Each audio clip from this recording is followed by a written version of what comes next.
What say you to the idea of a story? An orphan child protected by a ladybird.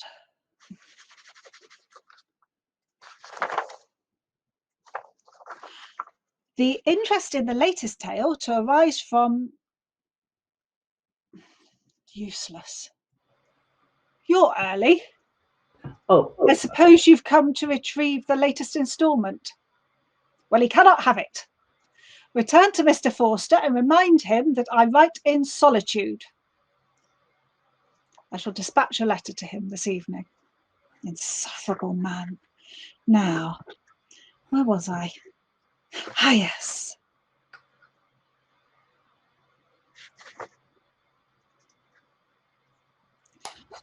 I remember this.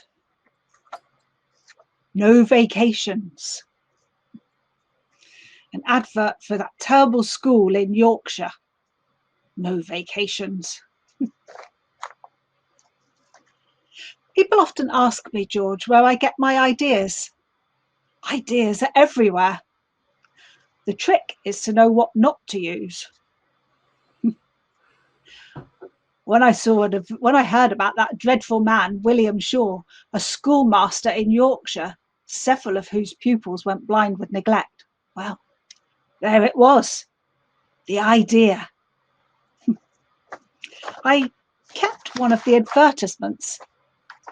Here you go.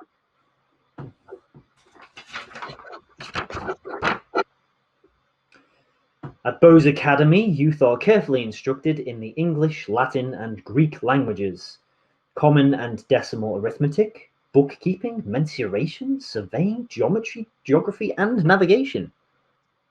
No extra charges whatever. Doctor's bills accepted. No vacations, except by the parents' desire. Except he never did call a doctor until it was too late. And the parents that sent their children there never did desire them to come home for vacations. They never did desire them to come home at all. They were illegitimate, unwanted, crippled and deformed.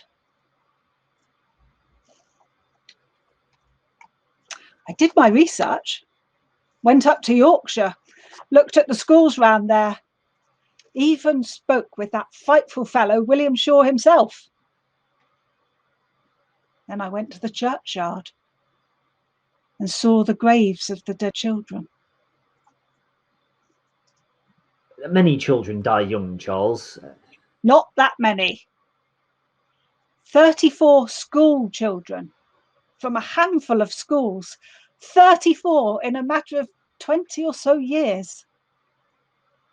The saddest was a boy called George Ashton, who died at William Shaw's Academy, aged 19. Why was he there so long? What state must he have been reduced to? What was his story? He became Smike. How could he not?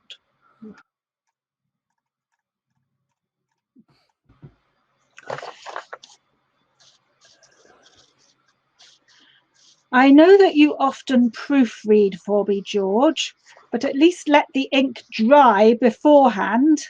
I hate it when you read over my shoulder. The publishers are anxious, Charles. They want the next instalment. Well, they won't get it any more quickly with you breathing down my neck, will they?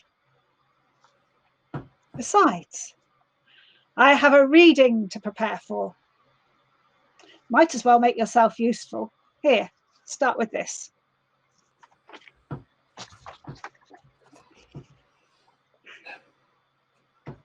Nicholas Nickleby's father dies unexpectedly after losing all of his money. Nicholas's mother and his younger sister Kate are forced to live in... No!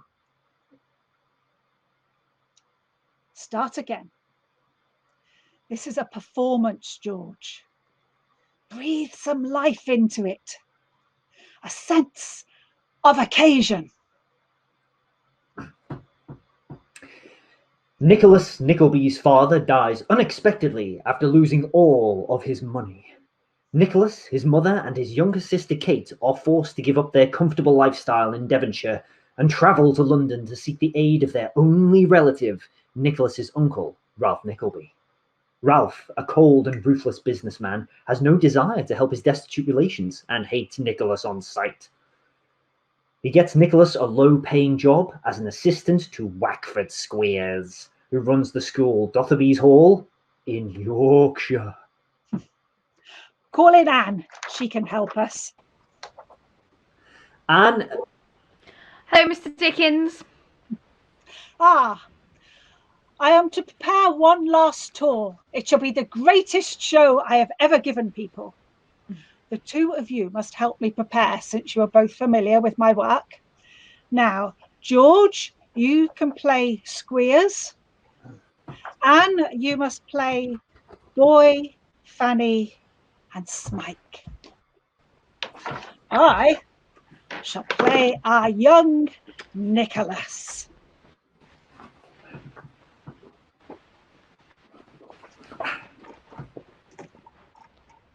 This is the first class in English spelling and philosophy, Nickleby. We'll get up a Latin one and hand that over to you. Now then, where's the first boy? Please, sir, he's cleaning the back parlour window. So he is, to be sure. We go upon the practical mode of teaching, Nickleby, the regular education system. C-L-E-N, clean, verb active, to make bright, to scour.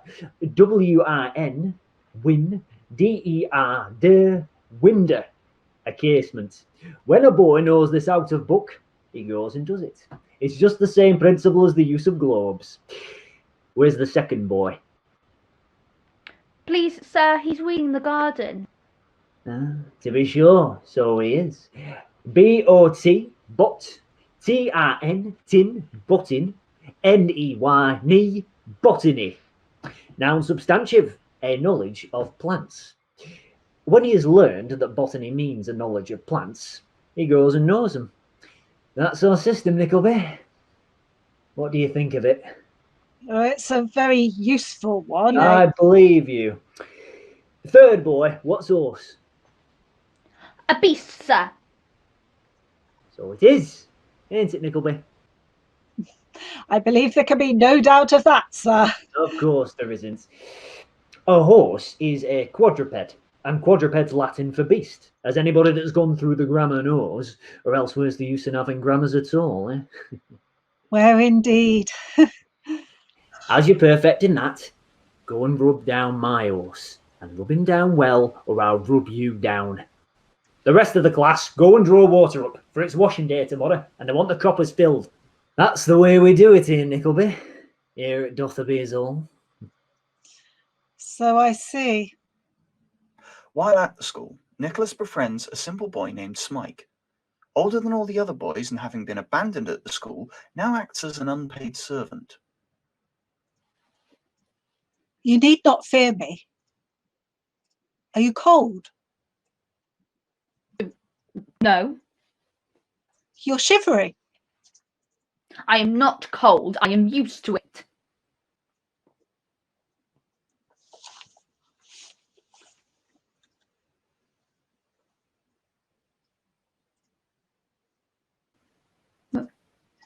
Is that a gift for me?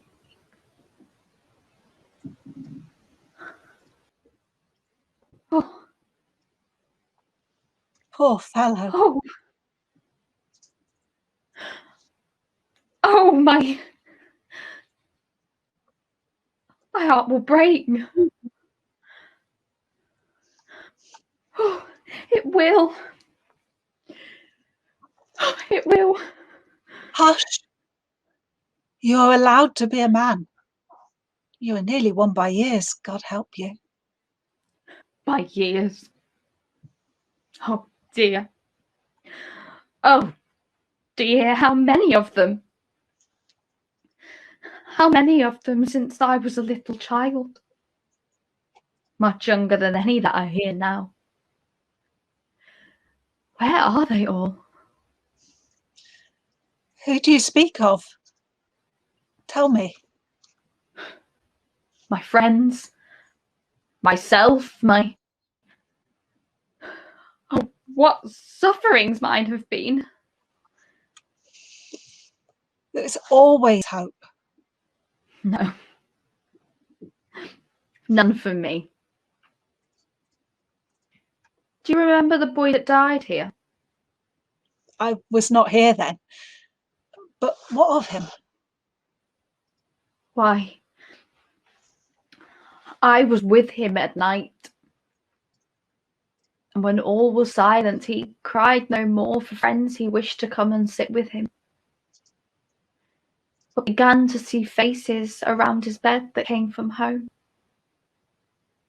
He said they smiled and talked to him, and he died at last, lifting his head to kiss them. Julia. Yes. Yes. Who will smile on me when I die? Who will talk to me in those long nights? They cannot come from home. They would frighten me if they did, for I don't know what it is and shouldn't know them. Pain and fear. Pain and fear, alive or dead. No hope. No hope. Nicholas also attracts the attention of Fanny Squeers, the daughter of the schoolmaster, a rather plain and shrewish figure who deludes herself into believing that Nicholas is in love with her.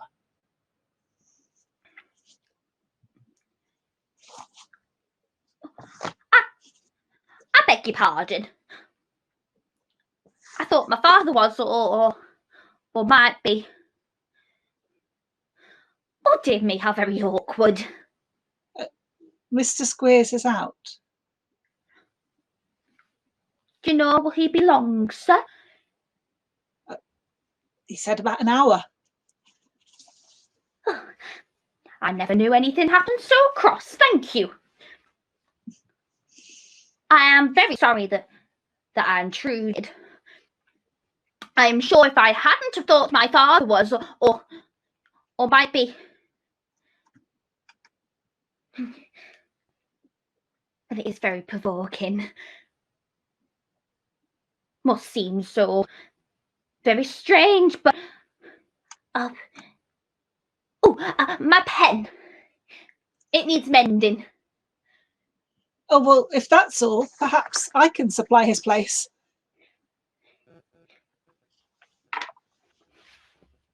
Shall it be a hard nib or a soft one? Oh, he has a beautiful smile.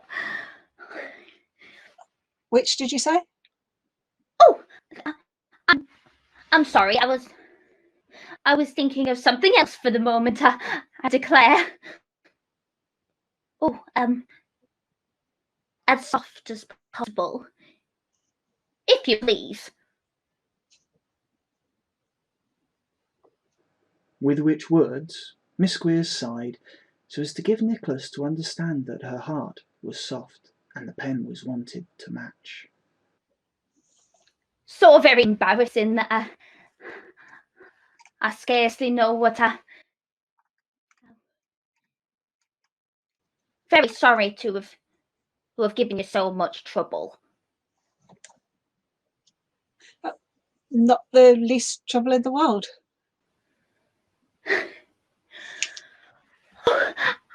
I never saw such legs in the whole course of my life. So straight. The general run of legs at the school being somewhat crooked, and with so much to recommend him there could be no doubt, Miss Fanny Squeers was in love with Nicholas. Sadly, one morning Smike runs away. He's soon caught and brought back to the school, whereupon Wackford Squeers beats the young boy.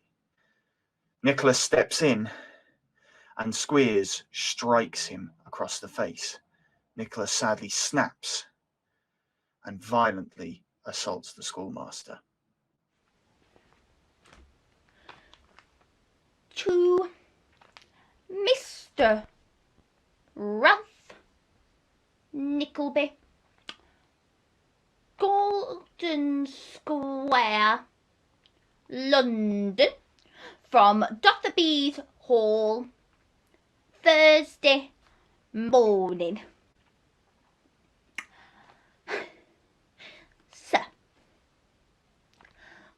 My pa requests to write to you. The doctor's considering it doubtful whether he will ever recover the use of his legs, which prevents his holding a pen. We are in a state of mind beyond everything, and my pa is one mask of bruises, both blue and green, likewise 2 forms are steepled in his goer. We were compelled to have him carried down into the kitchen, where he now lays. You judge from this that he has been brought very low. When your nephew, that you have recommended for a teacher, had done this to my pa, and jumped upon his body with his feet, and also language which I will not pollute my pen with describing, he assaulted my ma with dreadful violence, dashed her to the earth, and drove her back home several inches into her head. A very little more, and it may have entered her skull. We have a medical certificate that if it had, the tortoise shell would have just affected the brain. Me and my brother were then the victims of his fury, since which we have suffered very much, which leads us to the harrowing belief that we have received some injury on our insides, especially as no marks of violence are visible externally. I am screaming out loud all the time I write, and so is my brother, which takes off my attention rather, and I hope you will excuse mistakes. The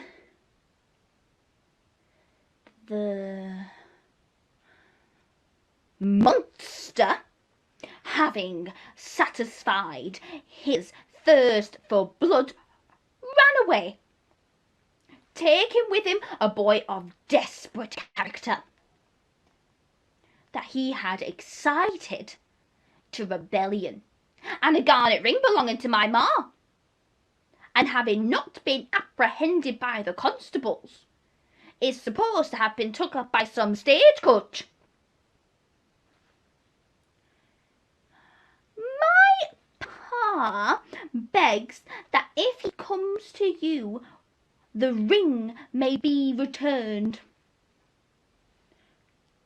and that you will let the thief and assassin go, as if we prosecuted him he would only be transported, and if he is let go he is sure to be hung before long, which will save us the trouble and be much more satisfactory.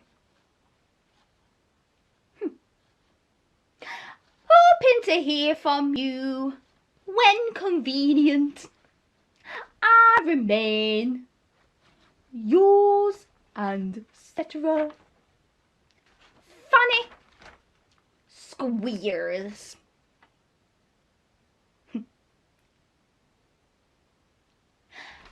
P.S. I pity his ignorance and despise him. And if the scene were acted over again, I could take no other part than I have taken. And whatever consequences may accrue to myself from it, I could never regret what I have done. Never should I starve or beg in consequence. What is a little poverty or suffering compared to the basest and most inhumane cowardice? I tell you, if I had stood by tamely and passively, I should have hated myself and merited the contempt of every man in existence. To go with you. Anywhere. Everywhere. To the end of the earth, to the churchyard grave. Let me. Oh, do let me.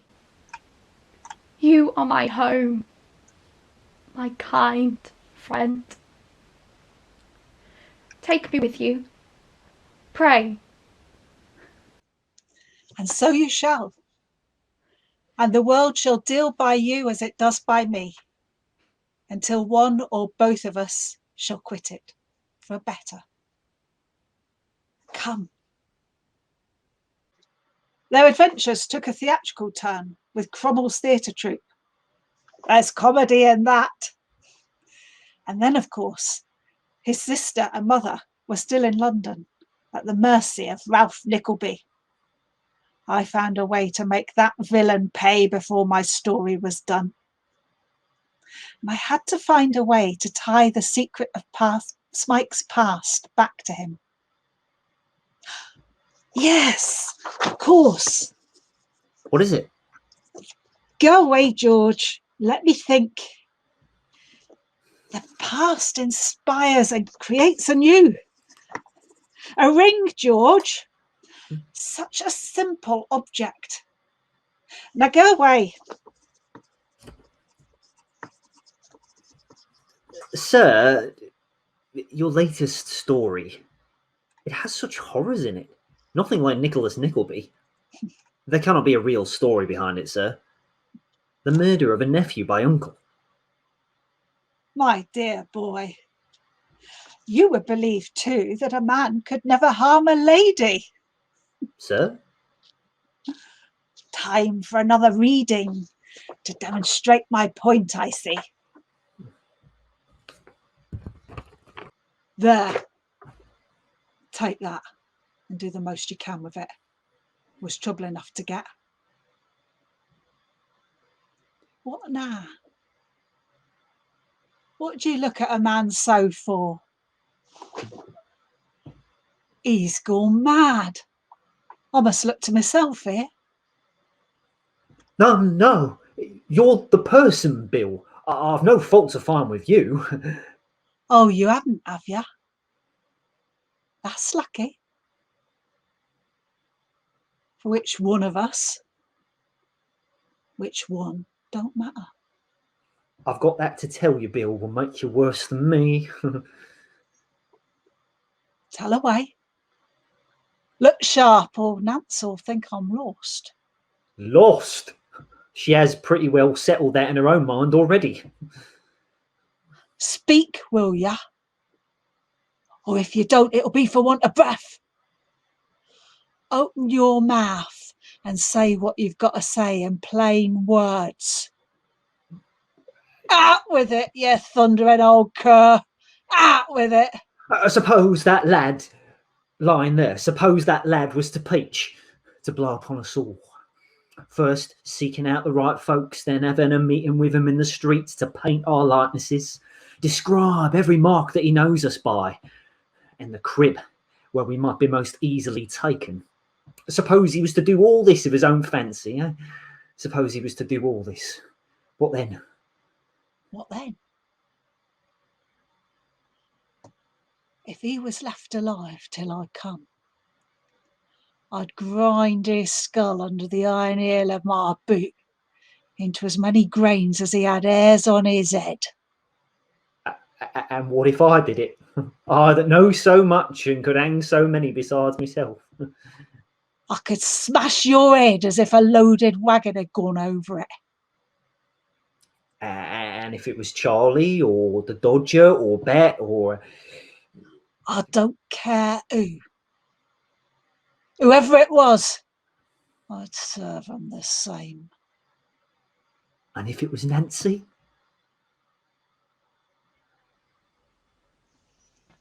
Get up. It is you, Bill. Let a candle be. There's light enough for what I've got to do. Bill, I won't scream or cry, not once. Hear me. Speak to me. Tell me what I have done. You know, you she-devil. You was watched tonight. Every word you said was heard. Then spare my life for the love of heaven, as I've spared yours. Bill. Dear Bill. You cannot have the heart to kill me. Oh, think of all I have given up, only this one night for you. You shall have the time to think and save yourself this crime.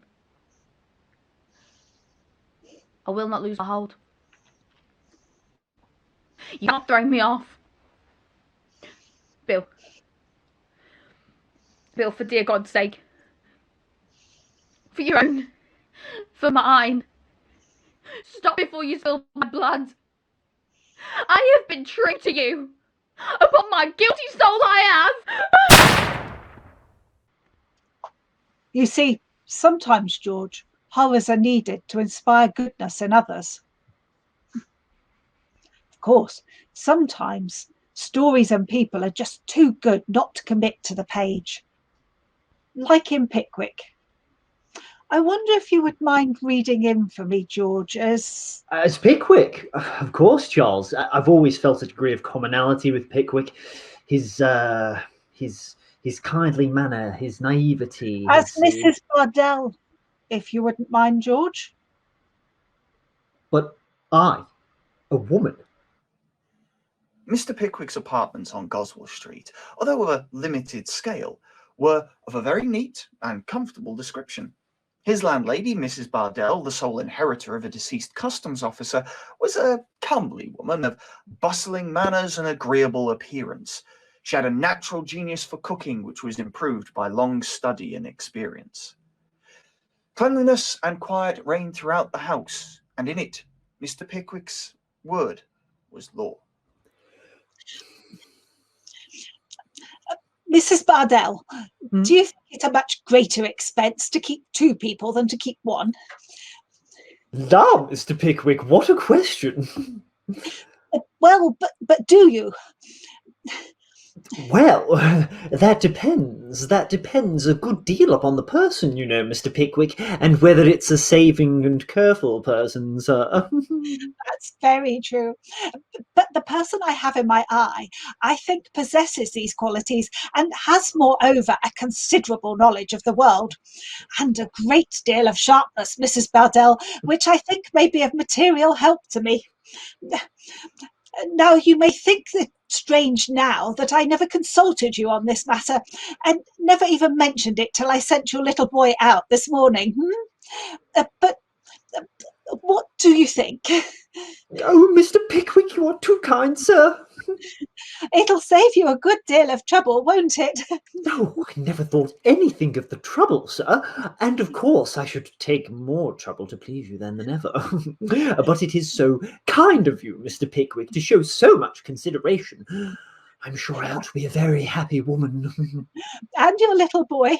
Bless his heart. He too will have a companion, a lively one, who'll teach him more tricks, I'll be bound, in a week than he could ever learn in a year. Oh, you dear, you good, kind, playful dear.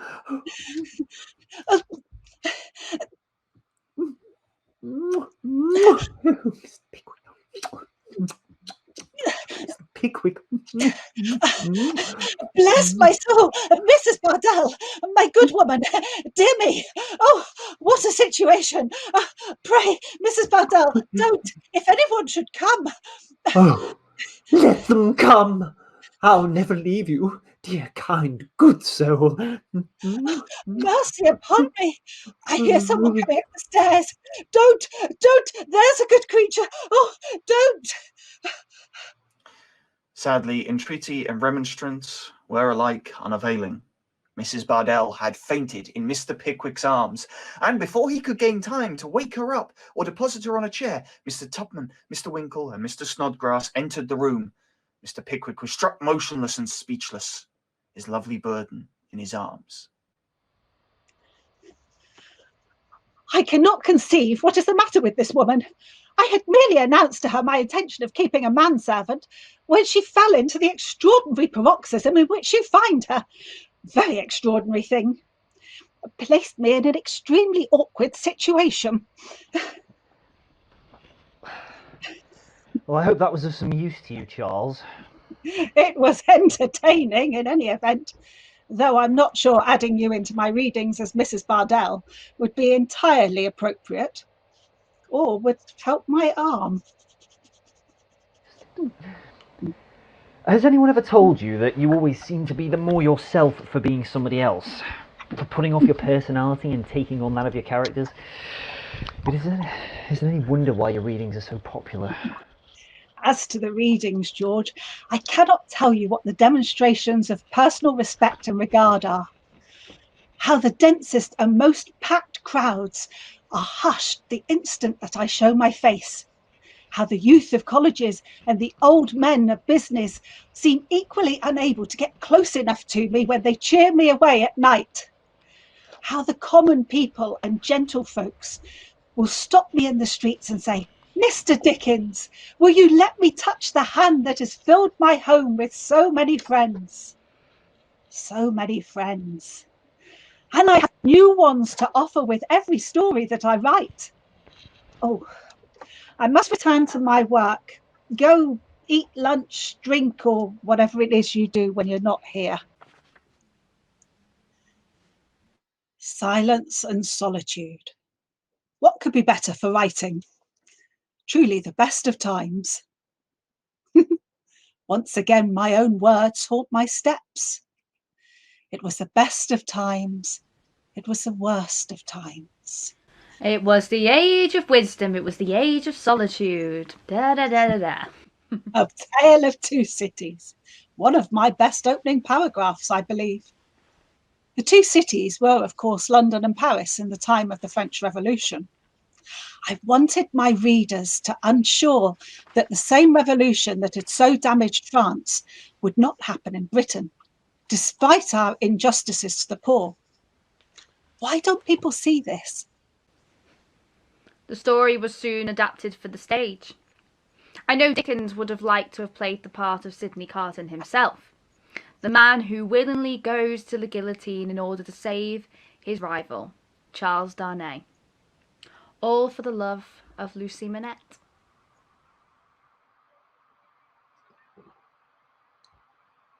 If it had been possible, Miss Manette, that you could have returned the love of the man you see before you, flung away, wasted, drunken, poor creature of misuse you know him to be,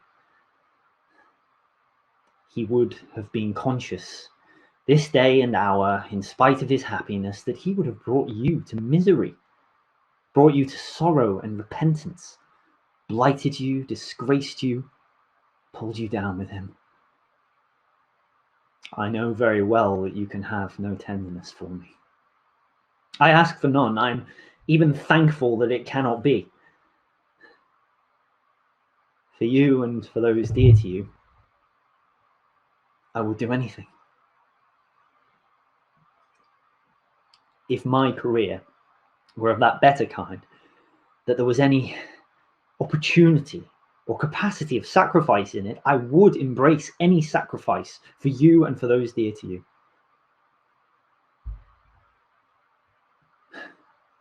Try to hold me in your mind at some quiet times, as ardent and sincere in this one thing.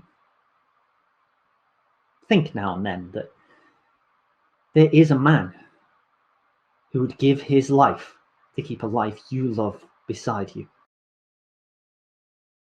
And so Carton visits Darnay in prison the night before his rival is due to be sent to the guillotine. Carton drugs Darnay and has him carried out of the prison to safety. Carton has decided to be executed in his place. He does this out of love for Lucy, and he is calm as he goes to take his place on the guillotine.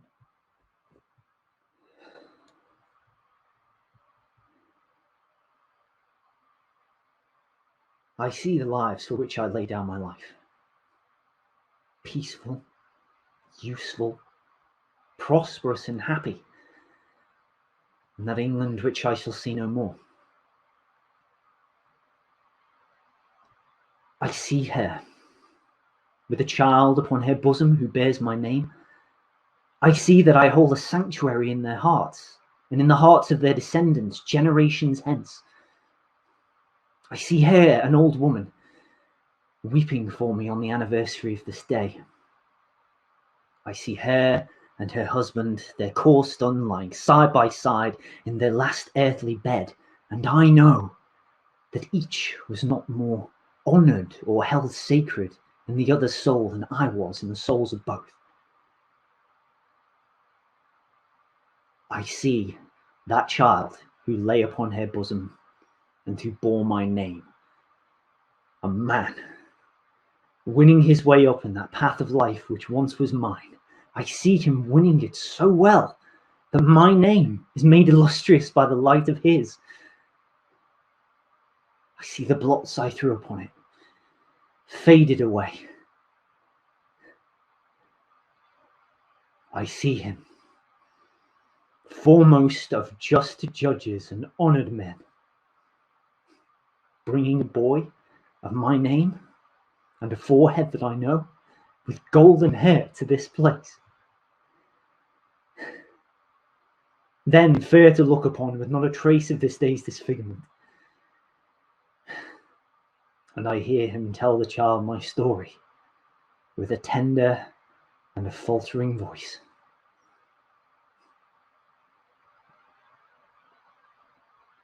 It is a far, far better thing that I do than I have ever done. It is a far, far better rest that I go to than I have ever known. If I am proud of any closing sentence, I am proud of that one. If you don't mind, sir, I enjoy it too, Mr. Dickens. Thank you, Anne.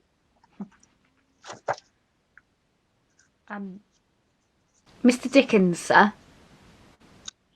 What is it? I really must stop distracting myself. Mr. Dickens, a man has come at Dr. Southwood Smith's request in order to inquire about the pamphlet you said you would write. Ah, yes, the pamphlet.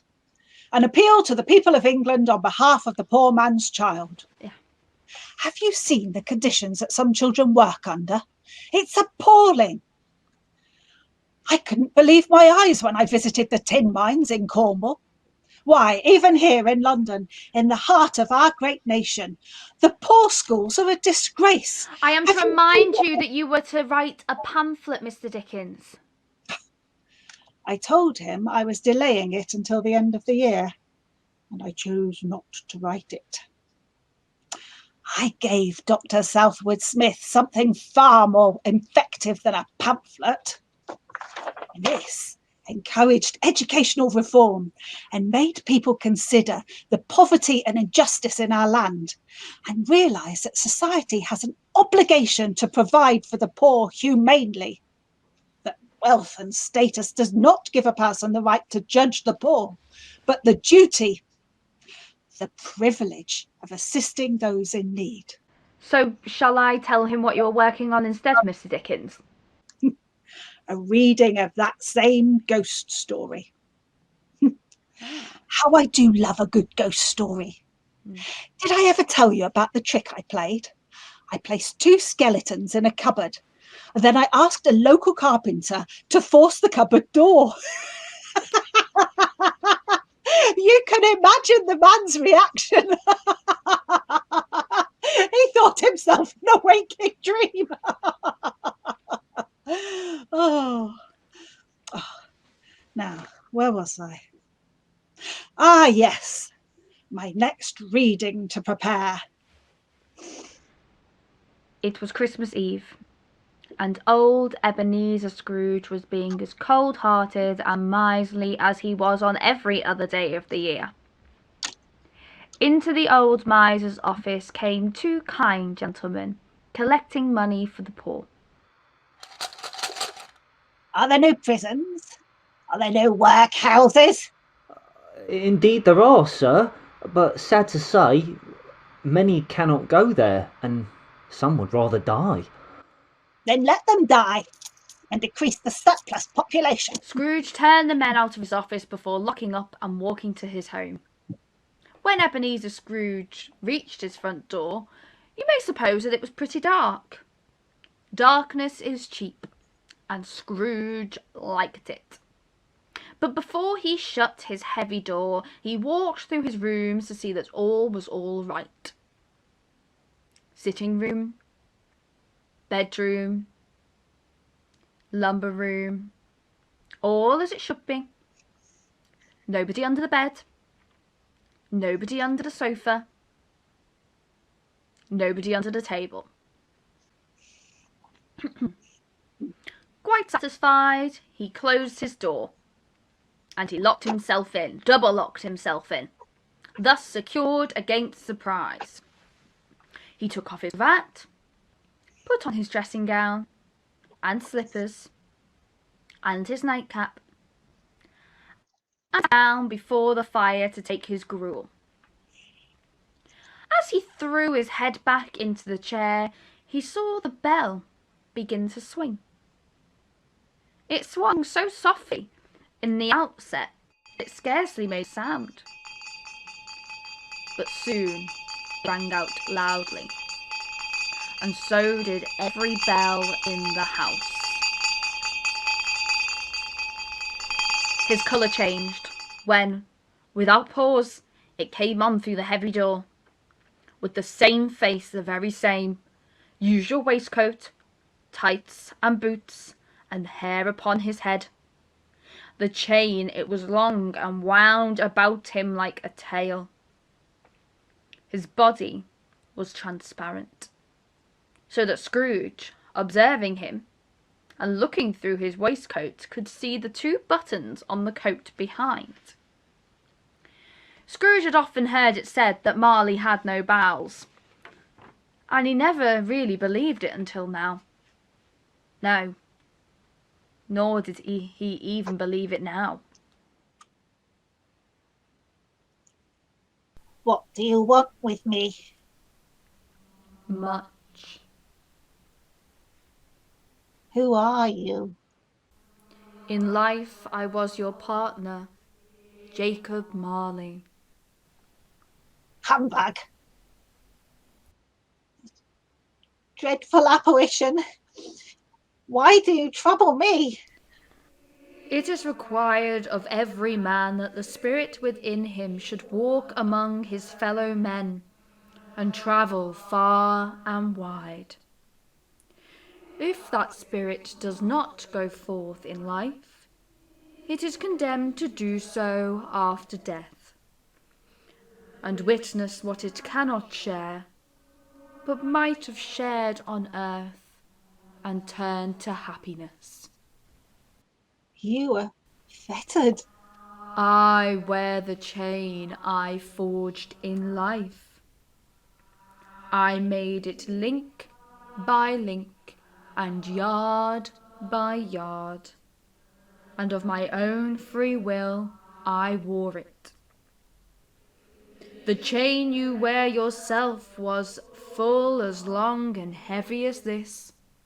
7 Christmas Eves ago you made it much longer since.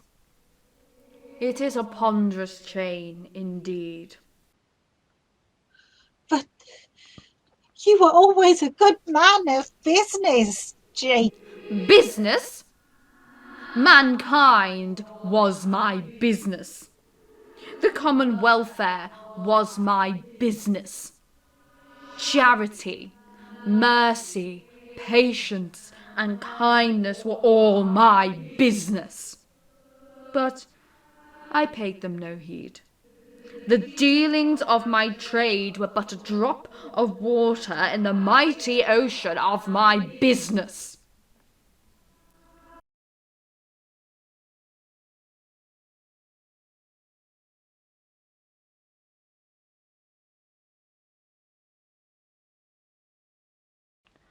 But I have sat invisible beside you many times these 7 years.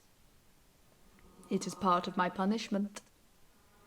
But I have come to warn you that you may yet escape my fate, for I have pleaded on your behalf.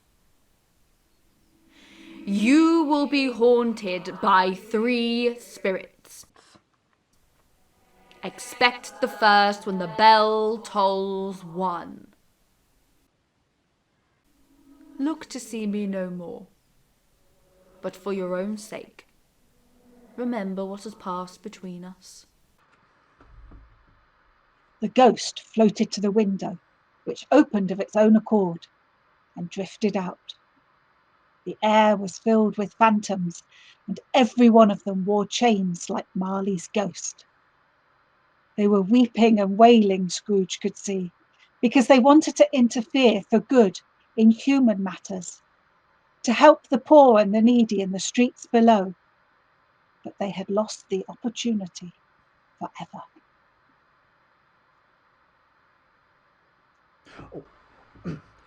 The curtains of Scrooge's bed were drawn aside, I tell you, by a hand, and Scrooge found himself face to face with the unearthly visitor who drew them, as close to it as I am to you now, and I am standing in the spirit at your elbow.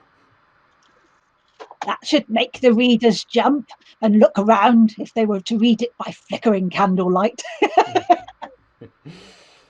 Before him hovered a small, pale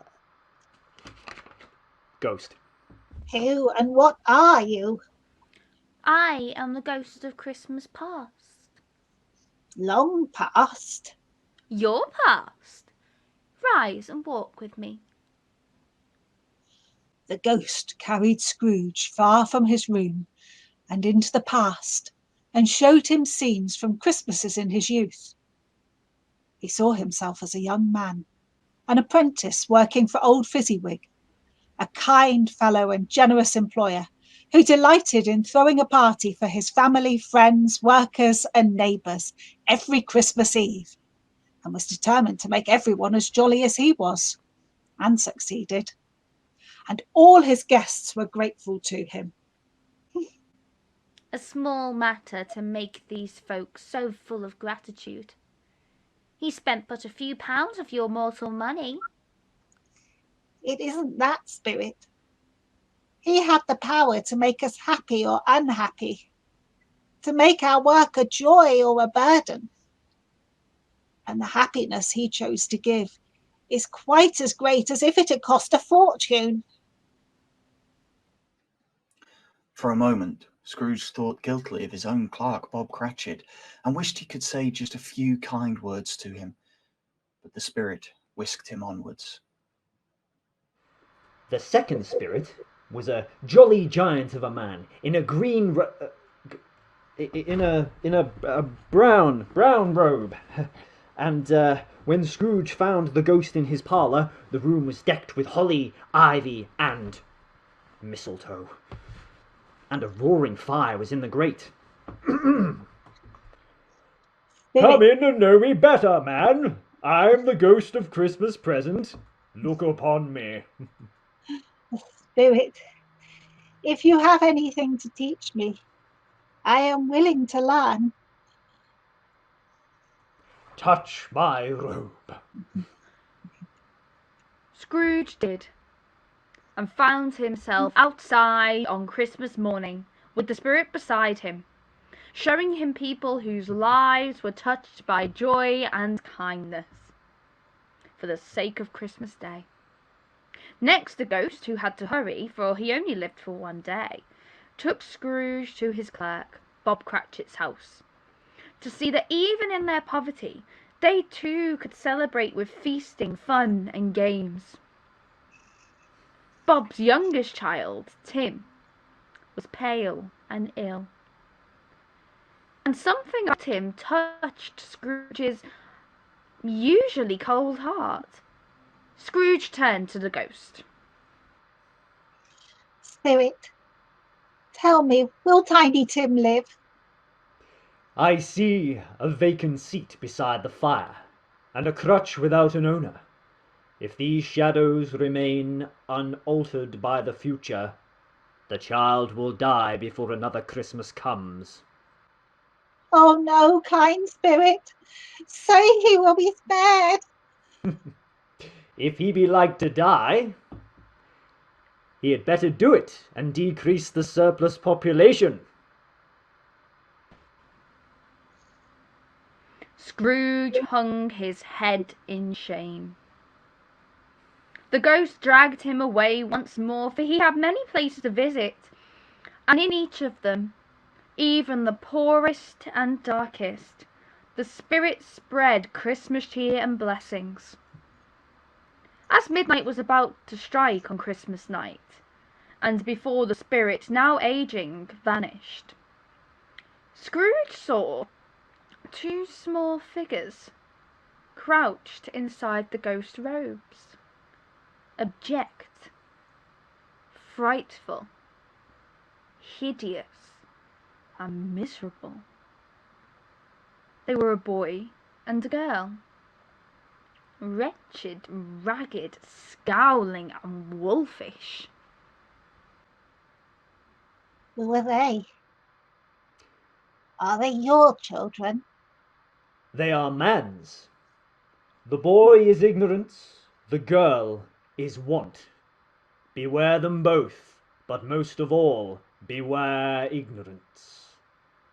But have they no refuge? No resources? Are there no prisons? Are there no workhouses? The clock struck midnight, and the ghost was gone. It reads aloud very well, Mr. Dickens. It does, doesn't it, Anne? 23 characters, all of them itching to leap off the page. It is not money, but the love of it that causes problems. Scrooge learnt to change in a single night, but for other characters, change takes longer. It appears that I've let my coffee grow cold. Would you mind brewing me another, Anne? Coffee coming right up, sir. A rather full itinerary. Still, I've always so much enjoyed visiting so many places. The reception has always been favourable. Many have asked that you read for them, Charles. Yes, but what can I perform for them? What character larger than life is missing? Well, I can think of one, Charles. Mrs. Gamp. Midwife and layer out of the dead. Husky voice, moist eyes, worse off a drink. You described her so well, she leapt from your pages. We both know women like her. And so the gentleman's dead, sir. Now, more's the pity. But it's what we all must come to. It's as certain as being born. Except we can't make our calculations as exact. Oh. Poor dear. Oh. Oh dear.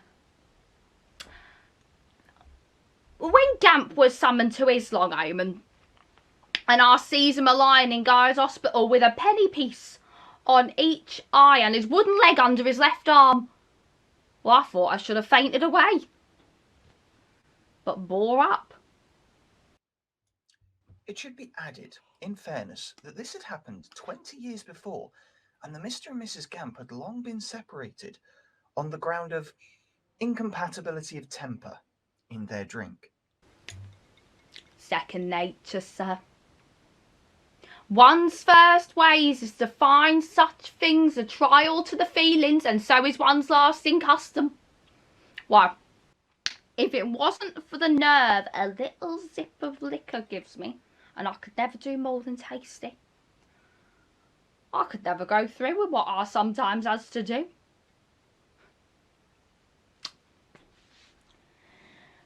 Mrs. Harris, I says at the last case at which I ever acted in, which was but a young person. Mrs. Harris, I says, leave the bottle on the chimney piece and don't ask me to take none.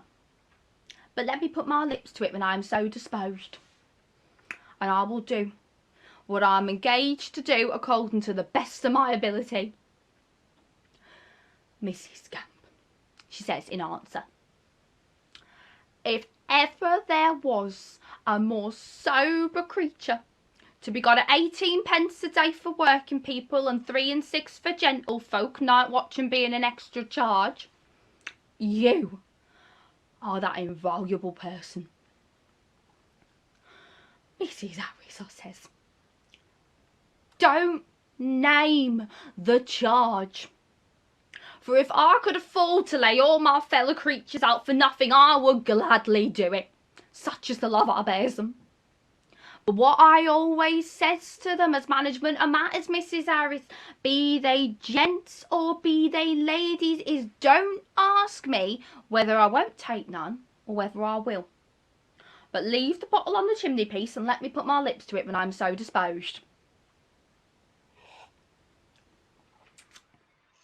Mrs. Gamp, undoubtedly one of the biggest and most exaggerated characters in all of your work. Did you base her on who I think you did? That I could not tell you, my friend. Well, perhaps you might allow me to try my hand at another ghost story. You do write a lot of ghost stories, don't you, Charles? Ah, but did the signalman really see a ghost? Or was it something altogether more terrifying? One moonlit night, I was sitting in my box when I heard a voice cry, "Hello, below there." I started up, looked from that door, and saw this someone else standing by the red light near the tunnel, waving, as I just now showed you. The voice seemed hoarse from shouting, and it cried, "Look out, look out!" And then again, "Hello, below there, look out!"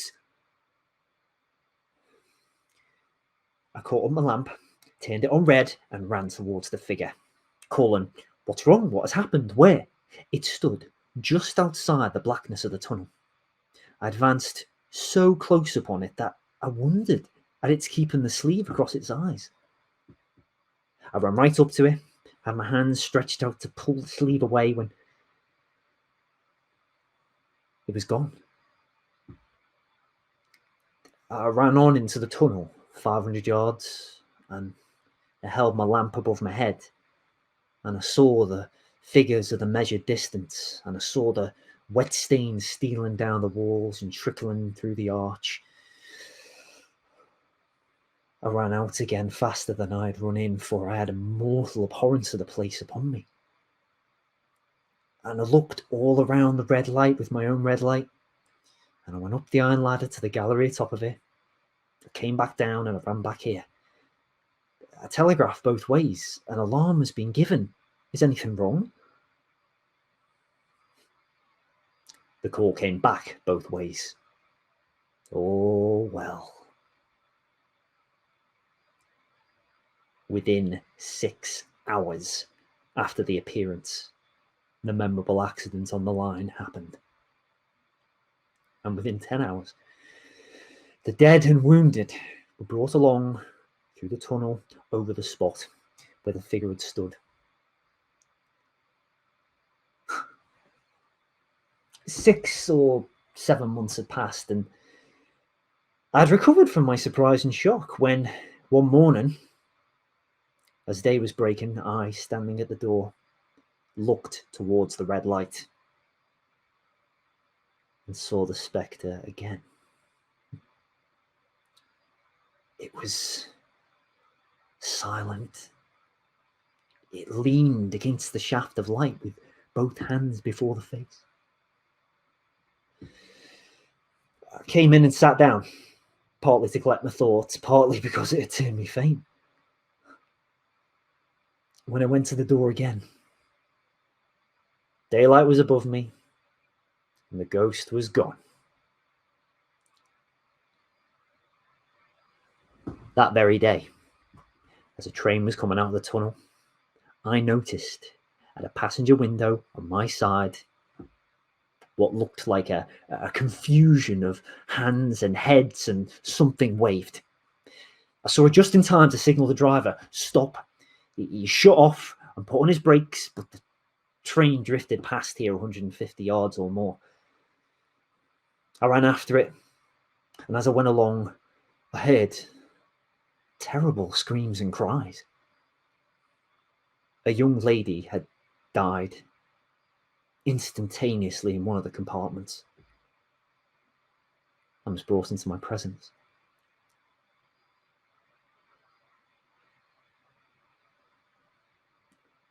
The spectre came back a week ago. Ever since, it's been there, in fits and starts, at the danger light. I have no peace or rest for it. It calls to me for many minutes together in an agonized manner. Below there, look out, look out. It stands waving to me. It rings my little bell. The spectre did seem to be there. It was there.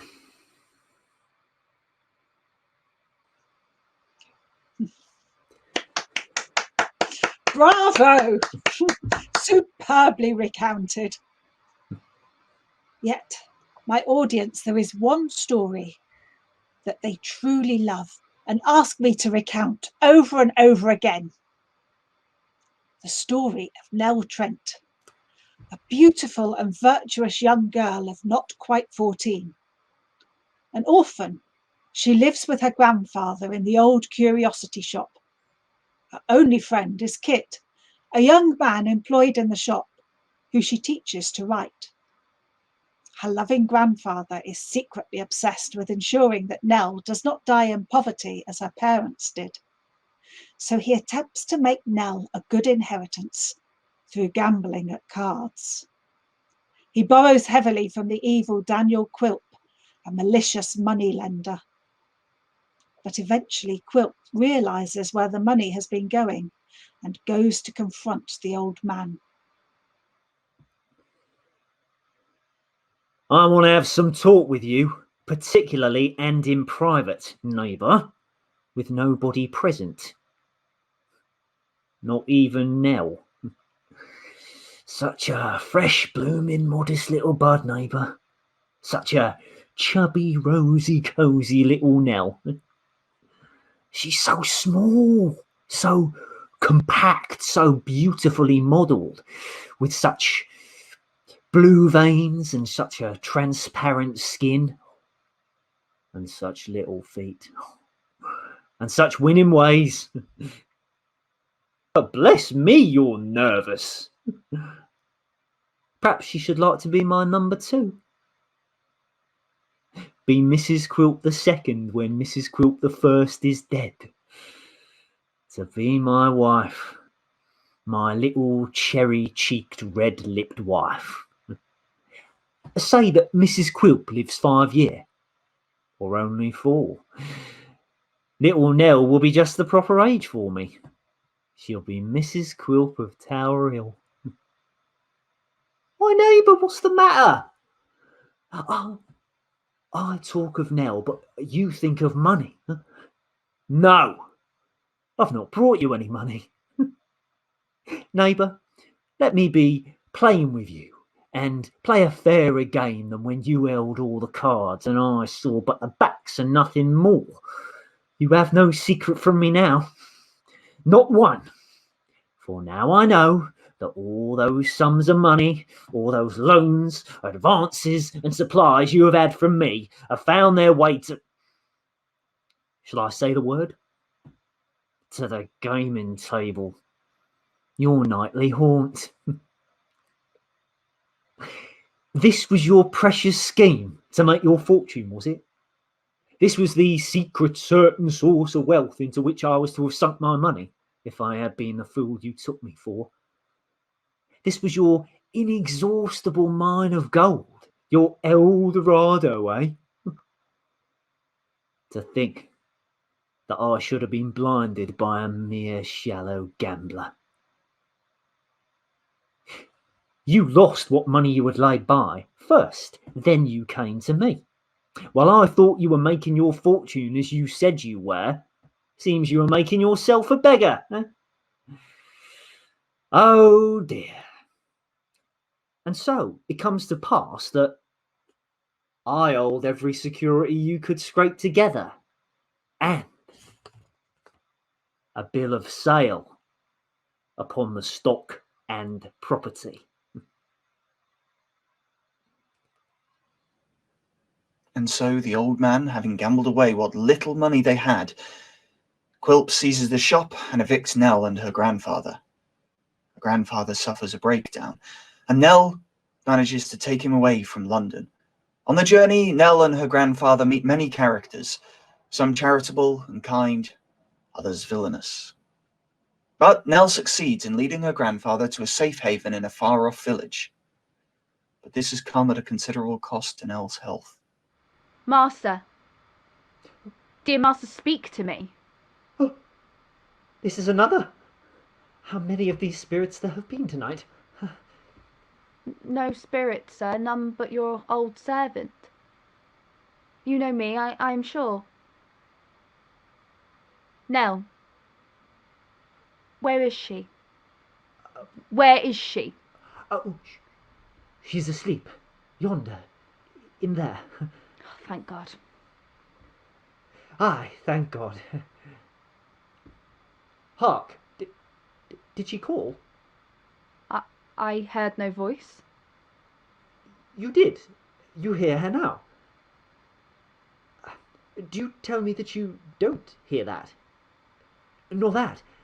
Hush, hush. Motioning to Kit to be silent, he stole away into another chamber. After a short absence, during which he could be heard to speak in a softened, soothing tone, he returned, bearing in his hand a lamp. She is still asleep. You were right. She did not call, unless she did so in her slumber. She has called to me in her sleep before now, sir. As I have sat by and watched, I have seen her lips move, and have known, though no sound came from them, that she spoke of me. I feared the light might dazzle her eyes and wake her, so I brought it here. She is sleeping soundly. She has slept so very long. And yet I am rash to say so. It is a good and happy sleep, eh? Indeed it is. Indeed it is.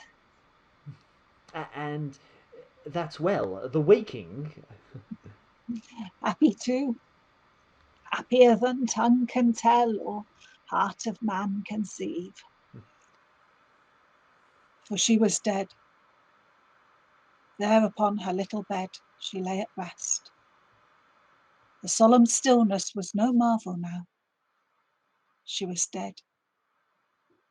No sleep so beautiful and calm, so free from trace of pain, so fair to look upon. She was dead.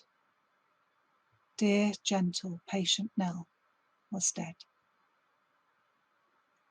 Where were the traces of her early cares, her sufferings and fatigues?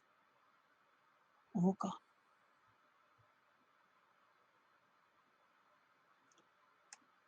I knew as I wrote her that the girl must die. I broke my heart over that story, my dear George. I could barely bear to finish it. I was slowly murdering that poor child. Yet it had to be. I was at the time nearly dead from work and grief for the loss of my poor child. Well, sir, would you even be a writer if your characters didn't die? So many of your fellow writers seem to let their stories end in tragedy. Of course, Nell's death went down famously with the public, though the critics disagree. I'm told Oscar Wilde remarked that one would have to have a heart of stone to read the death of little Nell without dissolving into tears of laughter. I had so many letters from my readers as I wrote those final chapters, pleading with me not to kill the child. Fans are a funny thing, Charles. One can never tell how they will respond. When the final chapters were published, my readers devoured them. And I'm told when ships reached New York soon after publication, my fans gathered on the harbour front shouting to the arriving passengers, who might have read the last instalment before they left England. Is little Nell dead? But I must confess, one comment that has given me the greatest pleasure is a remark comparing little Nell to Cordelia from King Lear. My name paired with Shakespeare, eh? There's fame enough for a man. Although, like many fond parents, I have in my heart of hearts a favourite child, and his name is David Copperfield.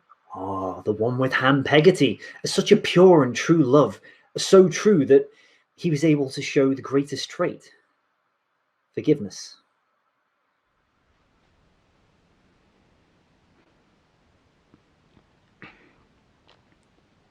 Tain't I forgive her. Tain't that so much.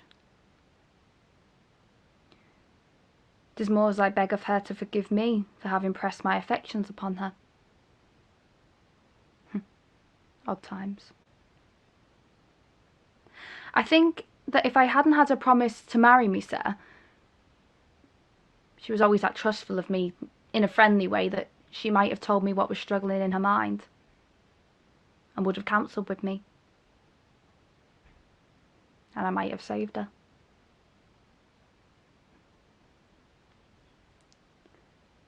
I loved her,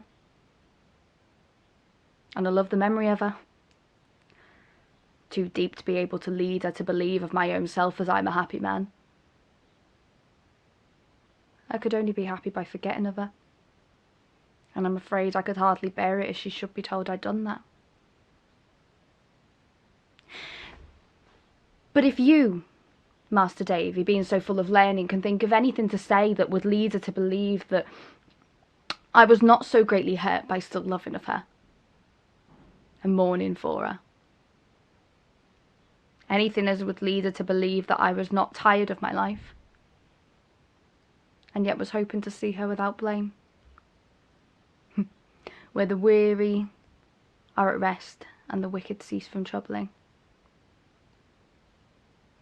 anything as would ease her sorrowful mind, and yet not make her think as I could ever marry, or that anyone could ever be to me what she was. I should ask of you to say that, with my prayers for her. That was so dear.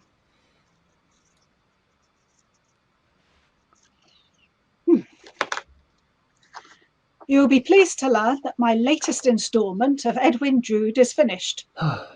George, you may take this to Mr. Forster and tell him that the 7th instalment will be completed by March. Will that be March this year or March next year, Charles? March 1870. Will there be anything else, Mr. Dickens? I should like some hot chocolate, please, Anne. Very well, Mr. Dickens. Alone at last.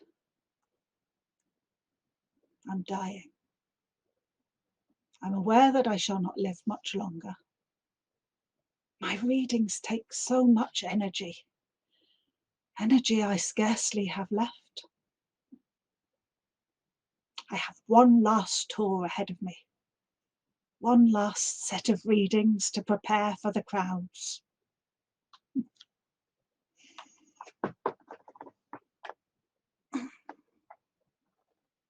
I think that should do quite nicely.